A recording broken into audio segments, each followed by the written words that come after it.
I wanted to push epoxy into the third dimension. Here's what happened.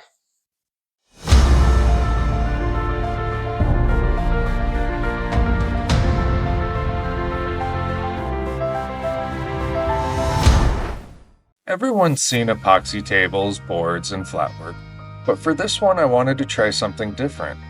I asked myself, what if epoxy didn't stop at the edge?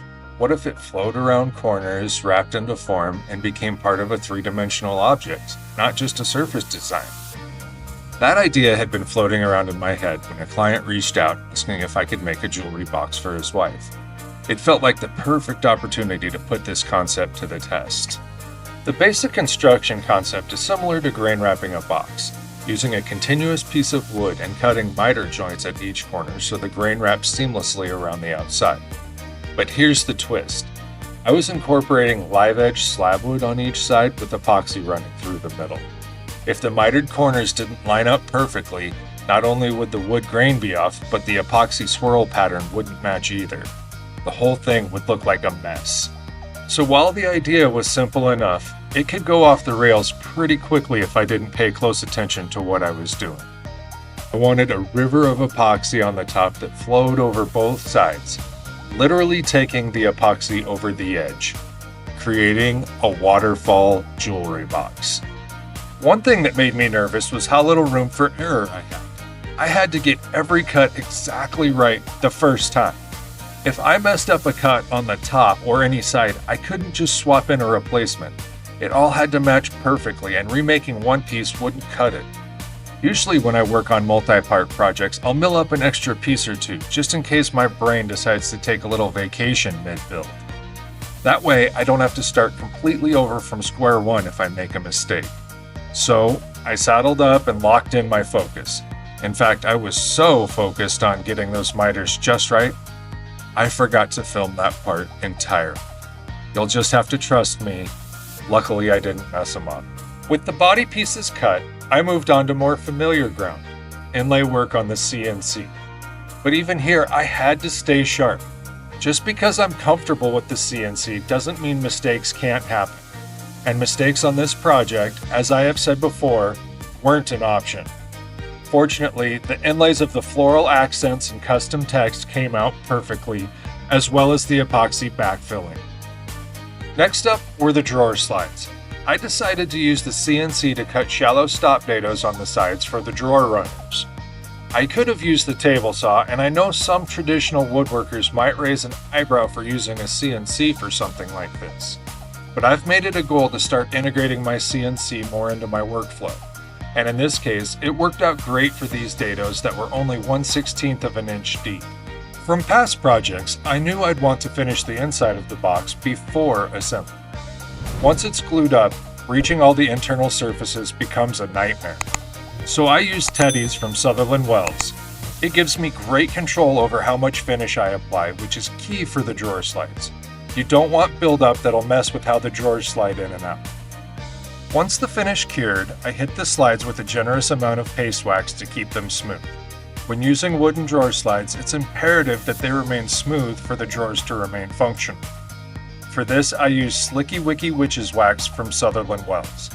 Yes, that's really the name, and it's a mouthful, but it's a great product and one that will be used to maintain these drawer slides over the years. After the inside was done, it was time for assembly. Now my full attention was back on getting those joints to line up perfectly, aligning the floating tenons inside the miters, avoiding glue and epoxy squeeze out, and getting the clamp set just right. And yep, I forgot to film this part too. While a mistake here wouldn't have been catastrophic, it still demanded full focus, so no footage of the glue up. Sorry. I know you probably would have enjoyed watching a marginally overweight woodworker sprint around his shop wrestling clamps into place. But maybe in the next video.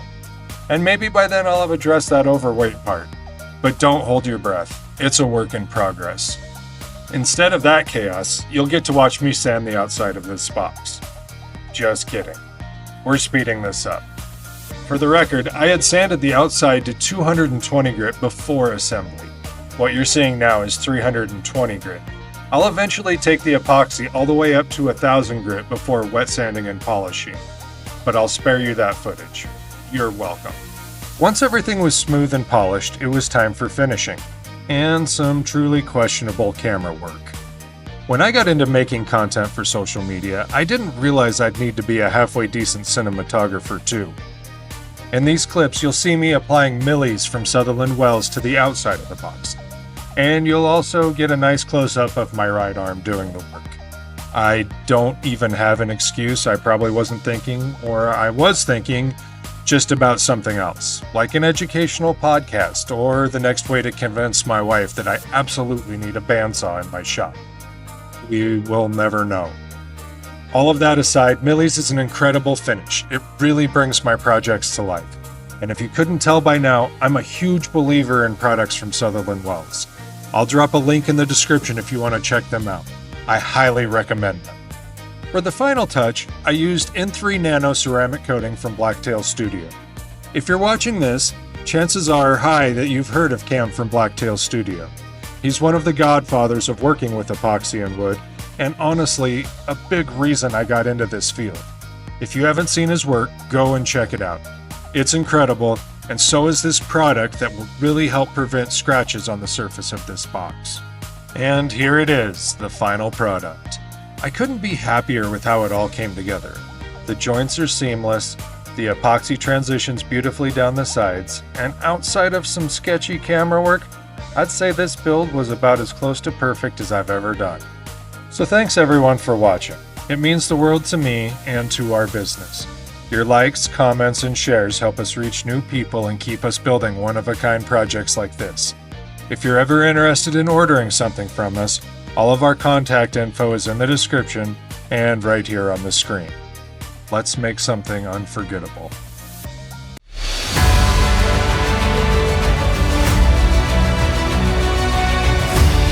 Thanks for watching. Don't forget to like, subscribe, and share.